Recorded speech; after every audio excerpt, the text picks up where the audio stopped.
कौन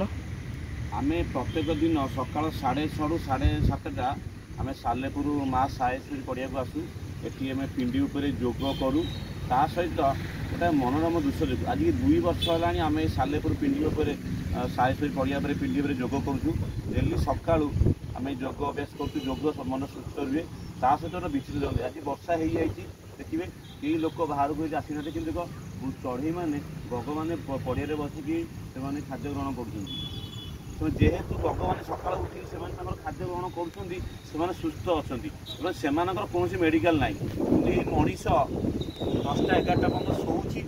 बेड उपर से तार मेडिकल दरकार पड़ू किंतु जड़े चढ़ई देख केमती पड़िया देखो बस सका उठी खाद्य ग्रहण करने बाहरी कर कौन मेडिकल ना ठीक मनीष से सका उठिकी घरे न शोईकी प्रत्येक युवक मानक मुझे से बाहर को आसतु कर्म करूँ निज निज कर्म अच्छी करूँ जार समय अच्छी मिलूँ से जोग अभ्यास करूँ और अन्य पिला योग अभ्यास ट्रेनिंग दिंतु। भारत माता की।